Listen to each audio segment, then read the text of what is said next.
جمال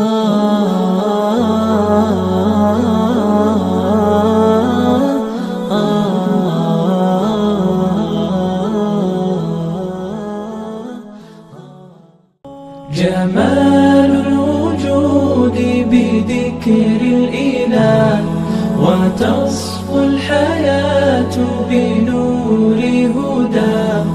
جمال الوجود بذكر الإله. ناظرین، آپ دیکھ رہے ہیں صفا آن لائن کا خاص پروگرام مذاکرہ، اور میں ہوں آج کے پروگرام کا میزبان منور سلطان. عورتوں کے حقوق پہ بڑی بحثیں ہوتی ہیں،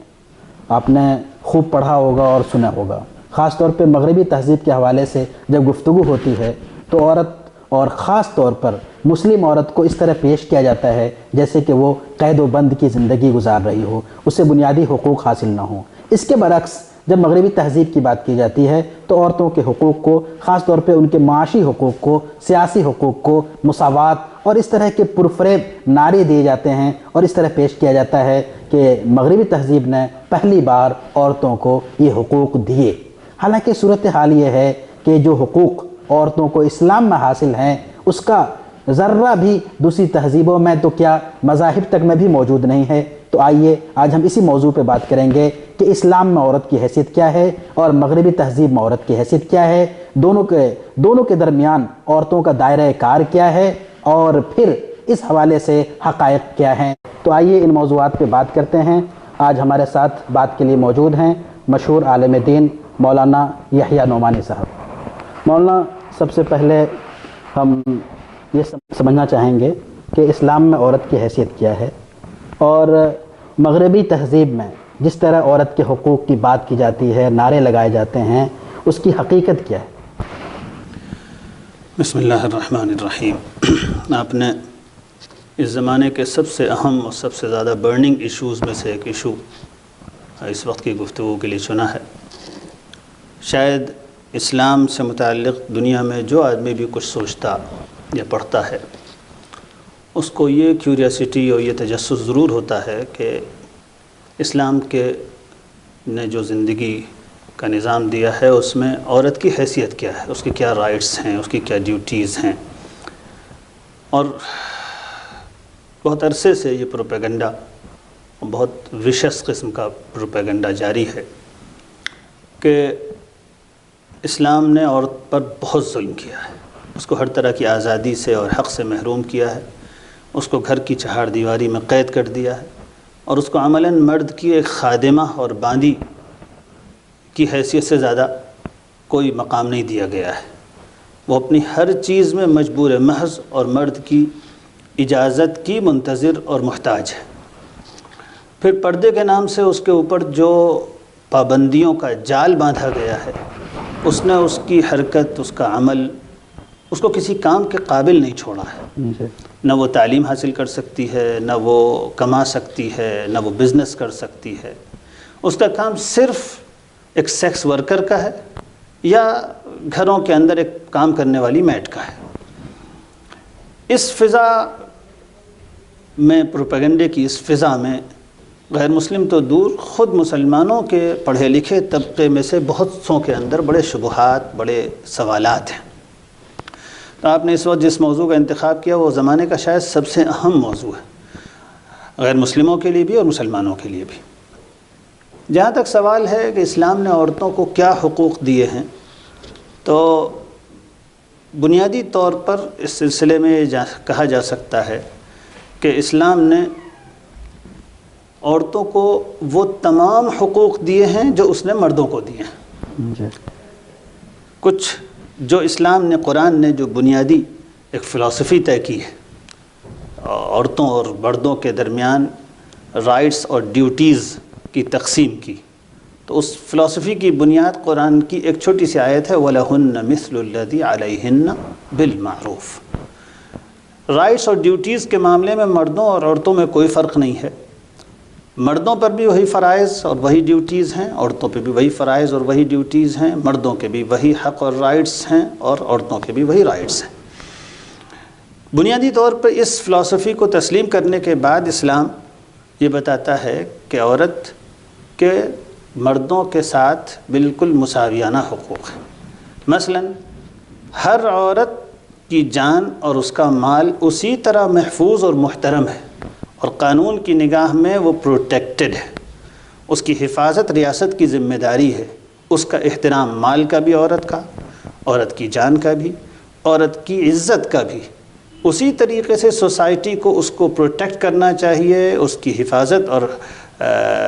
کرنی چاہیے جس طریقے سے مرد کو کی حفاظت کے مال اور جان کی ہے۔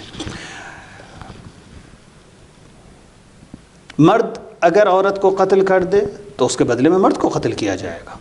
عورت کی جان عورت کا مال اگر کوئی چرا لے تو اس کا مال واپس کیا جائے گا اور چور کے ہاتھ کاٹے جائیں گے۔ بالکل اسی طریقے سے اس کو ہر چیز اس کی محفوظ ہے، بلکہ خاص طور پر قرآن مجید سے اور رسول اللہ صلی اللہ علیہ وسلم کی احادیث سے پتہ چلتا ہے کہ عورت کی عزت مرد کی عزت سے زیادہ محترم ہے۔ عورت کی عزت کا خیال رکھنا اور خاص طور پر اس کی نسوانی آبرو کی حفاظت معاشرے کے ذمے زیادہ اہتمام سے کی گئی ہے۔ اور اسی طریقے سے تمام حقوق، عورت کی ملکیت کے حقوق میں کوئی لمٹ اور کوئی حد بندی نہیں کی گئی ہے، اسی طرح مرد کی نہیں کی گئی ہے۔ عورت مالک ہو سکتی ہے، عورت تجارت کر سکتی ہے، عورت بزنس کر سکتی ہے، عورت بہت بڑے پیمانے پر کاروبار کر سکتی ہے، عورت سماج کی معلمہ ہو سکتی ہے، تعلیم حاصل کر سکتی ہے۔ بلکہ اسلام کا جو گولڈن ایج تھا اس میں اس نے بہترین عالمہ عورتیں، اب بہت سماج کی بہترین اسکالرس عورتیں ہوا کرتی تھیں۔ خود رسول اللہ صلی اللہ علیہ وسلم کے زمانے میں اس زمانے کی سب سے بڑی اسکالر کہا جا سکتا ہے کہ حضرت عمر رضی اللہ عنہ کی وفات کے بعد حضرت عائشہ سے بڑا اسکالر کوئی نہیں تھا۔ میں اپنی ذاتی مطالعے کی حد تک حضرت عمر کے بعد علم و فقہ میں حضرت عائشہ سے فائق کسی کو نہیں پاتا۔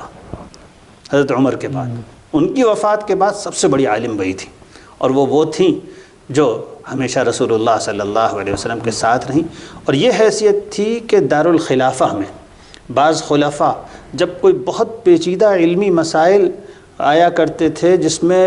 بہت اختلاف ہوتا تھا، تو بعض خلفاء نے بڑے بڑے اس وقت کے ان اسکالرز کو جو محمد صاحب کے کمپینینز اور صحابی بھی تھے ان کو بھیجا کہ اس مسئلے میں فیصلہ ہم نہیں کریں گے، یعنی مرد اسکالرز اس مسئلے میں فیصلہ نہیں کریں گے، تم جاؤ اور رسول اللہ صلی اللہ علیہ وسلم کی فلاں بیوی سے اور فلاں عورت سے جا کر مسئلہ پوچھ کر آؤ۔ اور انہوں نے جو فیصلہ کیا اس کے مطابق پھر آپ کہہ سکتے ہیں کہ لیجسلیٹو میں اس کے مطابق پھر فیصلہ ہوا۔ اس درجے کے اسکالرس دیے ارلی ایجز میں اسلام نے عورتوں کی شکل میں، تو عورتوں کو وہ تمام حقوق دیے گئے۔ کوئی ایک بھی ٹیکسٹ قرآن کا اور حدیث کا نہیں مل سکتا جس میں یہ کہا جائے کہ عورتوں کے حقوق میں اور مرد کے حقوق میں فرق ہے۔ ہاں ایک چیز ہے، دو چیزیں ہیں۔ ایک یہ کہ چونکہ قرآن اور سنت میں بالکل فطرت کا خیال رکھا گیا ہے، اللہ تعالیٰ جو فطرت کا پیدا کرنے والا ہے وہی اس نظام زندگی کو اور قانون کو دینے والا ہے، اس لیے عورت کے اندر جو فطری ایک جسمانی کمزوری ہے اور فطری اس کی جو نفسیاتی کمزوری ہے، اور یہ بات بالکل پروون فیکٹ ہے کہ عورت جسمانی طور پر بھی کمزور ہوتی ہے اور سائیکولوجیکلی بھی وہ اس طرح کی اسٹرانگ نہیں ہوتی جو مرد کی اسٹرینتھ ہے اس کی نفسیات میں۔ تو ان دونوں کمزوریوں کا اور بعض اور کمزوریوں کا خیال رکھتے ہوئے عورتوں کو بعض موقعوں پر ایج دیا گیا ہے، ان کو بعض موقعوں پر کچھ خصوصی رعایتیں دی گئی ہیں۔ یعنی سمجھا تو یہ جاتا ہے کہ مرد پریولیج پاتا ہے اسلامک سوسائٹی میں، لیکن حقیقت یہ ہے اگر باعث نہ ہوا جائے اور اگر پہلے سے جو سارے ریزرویشنز ہیں ان کو کنارے کر دیا جائے اور بہت آبجیکٹیو انداز میں، بہت موضوعی انداز میں قرآن اور حدیث کا مطالعہ کیا جائے تو جگہ جگہ محسوس ہوگا کہ اسلامی قانون نے اور قرآن نے عورتوں کو پریولیجز دیے ہیں۔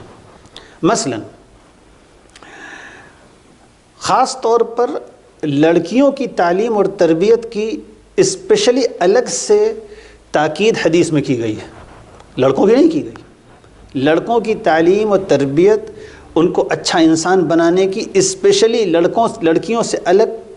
کوئی حدیث نہیں موجود ہے، لیکن حدیث میں لڑکیوں کی الگ سے اسپیشل ان کی تعلیم، ان کی تربیت، ان کی نشو و نما، ان کی اپ برنگنگ اچھی ہو، وہ بہتر ایک انسان بن سکیں اس پر الگ سے اسٹریس کیا گیا اور زور دیا گیا، اور اس کو ایک دینی عمل بتایا گیا، اور اس پر آخرت کے اس دنیا کے بعد والی زندگی میں جنت کے خاص مقام کا وعدہ کیا گیا۔ حدیث میں آتا ہے رسول اللہ صلی اللہ علیہ وسلم نے فرمایا جس کو اللہ تعالیٰ لڑکیاں دے، پھر وہ ان کی اچھی تعلیم و تربیت کرے، ان کو مینرز سکھائے، ان کی اچھی تعلیم کا انتظام کرے، تو وہ قیامت کے دن میں جنت میں میرے بہت پاس ہوگا۔ اسی طریقے سے چونکہ عورت جسمانی طور پہ کمزور ہوتی ہے، اس لیے خاص طور پر اس کا بھی حکم دیا گیا ماں کے سلسلے میں کہ وہ باپ سے زیادہ اکرام کی مستحق ہے، باپ سے زیادہ اس کو آنر دینا چاہیے، باپ سے زیادہ اس کی عزت کرنی چاہیے، باپ سے زیادہ اس کی خدمت کرنی چاہیے۔ تو ایک چیز تو یہ کہ عورتوں کو اور لڑکیوں کو ان کی فطری کمزوریوں کی وجہ سے پریولیجز دیے گئے ہیں۔ دوسری چیز انہی بعض کمزوریوں کی وجہ سے اور خاص طور پر زندگی میں جو خاص صلاحیتیں عورتوں کے پاس ہیں، ان کی جو فطری خوبیاں ہیں، بعض ایسی ان کی صفتیں ہیں فطری، بعض ایسے ان کی نفسیاتی خوبیاں ہیں جو مرد میں نہیں ہیں، اس کی وجہ سے سوسائٹی میں ان کو کوئی ڈیفرنٹ رول دیا گیا ہے مرد سے، ایسا بھی ہوا ہے۔ اس میں بہت اہم بات جس میں جو اسلامی جو کہا جا سکتا ہے کہ ایک کارنر اسٹون ہے عورت کی حیثیت سے متعلق اسلامی فکر کا، اسلامک تھاٹ میں، اسلام کی پوائنٹ آف ویو میں بنیادی بات یہ ہے کہ عورت کو اللہ تعالیٰ نے بہت خاص کچھ ایسی خصوصیتیں دی ہیں جو مرد کے پاس نہیں ہیں، اور اس کو سمجھنے کے لیے ایک چیز بہت دلچسپ ہے کہ ہم انسانی لائف کے بارے میں، انسان کی زندگی کے بارے میں اگر غور کریں تو انسان کی زندگی اس طرح کی ہے کہ اس کی زندگی کا ایک حصہ وہ ہوتا ہے جس کے لیے ضرورت ہوتی ہے کہ وہ اپنے خاندان اور اپنے گھر سے باہر نکلے، اور یہ جو پارٹ آف لائف ہے گھر کے باہر کی زندگی، خاندان کے باہر کی زندگی، یہ انسان کے لیے بہت مفید ہے۔ اسی سے انسان وسائل معیشت پیدا کرتا ہے، اسی سے انسان تدبیر مملکت کا کام کرتا ہے، اسی سے حکومتیں قائم ہوتی ہیں، اسی سے سماج کی خدمت کے بہت سے کام ہوتے ہیں، اسی سے سوشل سیکیورٹیز کے کام ہوتے ہیں۔ جب انسان گھر کے باہر کی مشغولیتوں میں لگتا ہے تبھی پولیس کا کام ہو پاتا ہے، جب انسان گھر کے باہر کی مشغولیتوں میں لگتا ہے تبھی انویسٹیگیشن ایجنسیز میں کام کر پاتا ہے، جب انسان گھر کے باہر کی زندگی میں لگتا ہے تو پورا پولیٹیکل سسٹم اور ایک اسٹیٹس مین کا کردار ادا کر پاتا ہے۔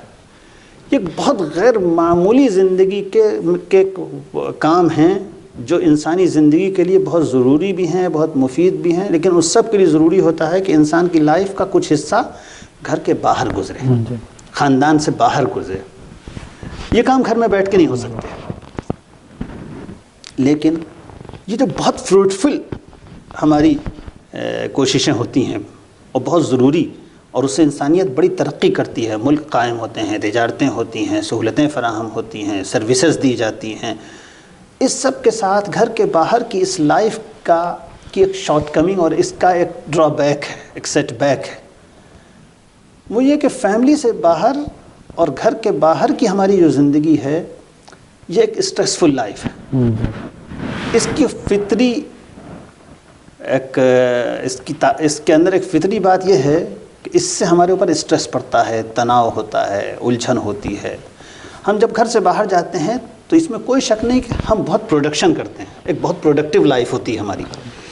لیکن اس کے ساتھ ساتھ ایک اسٹریس کا ایک اچھا خاصا حصہ ہمارے دماغ اور دل پر پڑ جاتا ہے۔ اس انسان کو ڈی اسٹریس کرنے کا کام، اس تناؤ کو دور کرنے کا کام صرف اور صرف اس کی فیملی کر سکتی ہے، اور فیملی کے ساتھ بتایا ہوا وقت کر سکتا ہے، گھر کا پرسکون ماحول کر سکتا ہے، اور کوئی چیز نہیں کر سکتی۔ انسانی زندگی کی یہ جو لائف ہے گھر کے اندر کی زندگی کی، اس کی سب سے بڑی دین یہ ہے کہ انسان کو سکون فراہم کرتی ہے۔ اگر اس کی فیملی لائف نہ ہو تو انسان کو سکون نہیں مل سکتا۔ انسان کی زندگی کو جس طریقے سے ضرورت اس بات کی ہے کہ اس کے پاس کھانا ہو، اس کے پاس رزق ہو، مکان بنائے، وہ ملک بنائے، وہ سڑکیں بچھائے، وہ سیکورٹی سسٹم قائم کرے، وہ بڑی بڑی تجارتیں کرے، اسی طریقے سے ہر انڈیویجول کی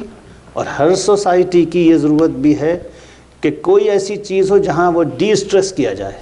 جہاں اس کو سکون کی غذا ملے، جہاں اس کے تناؤ کو دور کیا جائے، اور یہ کام صرف گھر میں ہوتا ہے۔ اگر انسانوں کو آپ نے فیملی سے اور فیملی کے مضبوط رشتوں سے توڑ دیا اور فیملی کے پرسکون ماحول سے الگ کر دیا تو سارے انسان پاگل ہو جائیں گے۔ اور یہی وجہ ہے جب سے مغربی تہذیب اور یہ ویسٹرن سویلائزیشن کا انٹرنیشنلی ایک پھیلاؤ ہوا ہے، اس کا نتیجہ یہ ہے کہ پوری دنیا میں اس وقت جتنا تناؤ ہے اور ذہنی امراض ہیں یہ کبھی نہیں رہے۔ اس وقت جتنا انسان خودکشی کر رہا ہے کبھی نہیں کی۔ اور خاص طور پر مغرب جو دنیا کا بہت خوشحال علاقہ ہے، ان کے پاس نہ پیسوں کی کمی ہے، نہ وسائل عیش کی کمی ہے، نہ لگژریز کی کمی ہے، اس کے باوجود وہ لوگ زندگی کے سکون سے محروم ہیں۔ یہ جو گھر کے اندر کی زندگی ہوتی ہے جس سے انسان کو سکون ملتا ہے، محبت ملتی ہے، لگاؤ کا احساس ہوتا ہے، لائف کی کچھ مقصد نظر آتا ہے، اس کے بغیر تو انسان کی لائف میننگ لیس ہے۔ یہ زندگی گھر کے اندر کی، اس کو سنوارنا، اس کی پرورش، اس کو آگے بڑھانا، اس کی حفاظت، اس میں محبت کا رس گھولنا، اس کو یہ جو سکون کا ماحول فراہم کرنا، سارے اسٹریس کو ختم کر دینا، اس کی صلاحیت فطری طور پر جو صلاحیتیں اس کے لیے چاہیے وہ پیدا کرنے والے نے عورت کے اندر زیادہ رکھی۔ اس کے نازک احساسات، اس کا محبت نثار کرنے کا جذبہ، اس کا گھر کے اندر ایک نور پیدا کر دینے کی صلاحیت، یہ اس عورت کے اندر ہی ہے، وہ مرد کو آ ہی نہیں سکتی کبھی۔ یہ مردوں کے اندر چیز پیدا ہی نہیں ہو سکتی۔ اسی طریقے سے انسان کی ایک بہت بڑی، بلکہ شاید کہا جائے کہ سب سے بنیادی ضرورتوں میں سے ایک ضرورت ہے میٹرنیٹی، جسے عربی میں امومت کہتے ہیں، ممتا، ماں بننے کا احساس۔ ماں، وہ جو میٹرنیٹی ہے اس کی بایولوجیکل اور جسمانی صلاحیت جس طریقے سے عورت ہی کے پاس ہے، مرد کے پاس نہیں ہے، اسی طریقے سے اس کی سائیکولوجیکل اور نفسیاتی صلاحیتیں بھی عورت ہی کے پاس ہیں، مرد کے پاس نہیں ہیں۔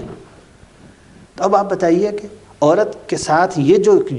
اسلام اس فطری حقیقت کو کبھی نظروں سے اوجھل نہیں ہونے دیتا کہ عورت انسانی زندگی کا ایک بہت بڑا کیریکٹر ہے، بہت بڑا رول پلے کر رہی ہے۔ بالکل اسی طریقے سے جس طریقے سے گاڑی کے دو پہیے ہوتے ہیں، آپ یہ نہیں کہہ سکتے کہ داہنا پہیہ زیادہ اہم ہے، بایاں پہیہ کم اہم ہے۔ بالکل اسی طریقے سے فطری طور پر گھر کے باہر کے وہ سارے کام جس سے دنیا آباد ہو رہی ہے، رزق کے دروازے کھل رہے ہیں، انسان کی ضرورتیں پوری ہو رہی ہیں، ملک چل رہے ہیں، فوجیں کام کر رہی ہیں، ان سارے کاموں کی صلاحیت مرد کے پاس زیادہ، یہ دایاں پہیہ ہے۔ اسی طریقے سے گھر آباد کرنا، اس کو سکون کا مرکز بنانا، ہر انسان کو جو باہر کے ماحول سے اسٹریس اور تناؤ کا بوجھ اپنی کمر پر لاد کر کسی طریقے سے ہانپتا کانپتا گھر کے اندر آتا ہے، اس کو پرسکون ماحول فراہم کرنا، اس کو گھر کی محبت دینا، اس کو بالکل ڈی اسٹریس کر دینا، اس کو محبت کی چادر اڑا دینا، اس کی فطری صلاحیتیں عورت ہی کے پاس ہیں۔ وہی ربۃ البیت ہے، وہی گھر کی مالکہ ہے، وہی گھر چلانے والی ہے، اور یہ گاڑی کا بایاں پہیہ ہے۔ مغرب کی غلطی یہ ہے کہ وہ دائیں پہیے سے گاڑی چلانا چاہتا ہے، اکیلے دائیں پہیے سے وہ گاڑی یہ چلانا چاہتا ہے۔ وہ یہ کہتا ہے کہ داہنا والا پہیہ جو ہے، دیکھو کتنی بڑی کمپنیز بنائی ہیں، یہ کتنی بڑی فیکٹریاں چلا رہی ہے، یہ دایاں والا پہیہ ہمارے لیے رزق کے ذخیرے جمع کر رہا ہے، لہٰذا ایسا کرو بائیں پہیے کو بھی نکال کے دائیں پہیے کی جگہ لگا دو۔ اب اس کی گاڑی کے دائیں پہیے کی جگہ دو پہیے تو لگ گئے، مگر گاڑی ٹیڑھی ہو گئی۔ اب وہ ٹیڑھی گاڑی سے انسانیت کی قافلے کو چلا رہا ہے۔ تو اسلام اس حقیقت کو نظر انداز نہیں کرتا، اور بالکل فطری اصول کے مطابق خالق کائنات نے، اس یونیورس کو پیدا کرنے والے نے، انسان کو پیدا کرنے والے نے جس کے اندر جس کام کی صلاحیت رکھی ہے اس کو، اس کی ہمت افزائی کی ہے۔ تم زیادہ سے زیادہ جہاں تک ہو سکے اپنے میدان میں کام کرو۔ ہاں، تمہارے میدان میں کام کرتے ہوئے اور اس کو متاثر کیے بغیر تم دوسرے میدان میں کام کر سکتے ہو تو ضرور کرو، لیکن وہ تمہاری اصل ذمہ داری ہے۔ اس وجہ سے خاتون ایک عورت کے لیے کچھ احکام میں فرق کیے جاتے ہیں، جس میں سب سے بڑا فرق یہ کیا جاتا ہے کہ چونکہ تم گھر کی مالکہ ہو اور گھر کا کام کر رہی ہو اور خاص طور پر سکون کی فضا قائم کر رہی ہو، لہذا باہر کی زندگی کا بوجھ اب تمہارے اوپر نہیں ڈالا جائے گا۔ یہ وہ سب سے بڑا پریولیج ہے کہ میں کہتا ہوں، بہت سے لوگوں سے میں نے یہ بات کہی بھی اور سب نے اس سے اتفاق کیا، اگر یہ شکوہ کیا جائے کہ اسلامی شریعت کے اعتبار سے مرد پر بہت بوجھ ڈالا گیا ہے اور عورت کو بہت رخصت دے دی گئی ہے، تو یہ کہنا غلط نہیں ہوگا۔ ساری زندگی کے لیے طے کر دیا گیا کہ عورت کو باہر کے کاموں کو بوجھ ان پر مت ڈالو، ان کو کما کے لا کر دو، ان کو گھر کی ملکہ بنا کر رکھو، ان کے ساتھ احسان کرو، اور ہاں اس کا بھی خیال رکھو کہ تم احسان نہیں کر رہے ہو، وہ جو تم کر رہے ہو وہ تم ایک اپنا رول پلے کر رہے ہو، وہ اپنا رول پلے کر رہی ہیں۔ یہ ہے بنیادی طور پر اسلام کا نقطہ نظر عورت کے سلسلے میں۔ ہاں غلطی یہ ہوتی ہے کہ جب لوگ عورت کے رول کو اہمیت نہیں دیتے، وہ جو گھر میں پلے کر رہی ہے، وہ سوسائٹی کے لیے جو کچھ کر رہی ہے، تو اس کا نتیجہ پھر یہ ہوتا ہے کہ وہ عورت کی اہمیت، ان کی عزت نہیں کرتے، اس کی اہمیت ان کے دل میں نہیں ہوتی، وہ اس کے ساتھ بہت برا سلوک کرتے ہیں، اس کا زبانی برا سلوک کرتے ہیں۔ تو یہ چیز اسلام کے قطعاً خلاف ہے۔ ویڈیو کے نیچے سبسکرائب کے بٹن پہ کلک کریں، بیل کے آئیکن پہ کلک کیجئے تاکہ ہر نئی ویڈیو کی نوٹیفیکیشن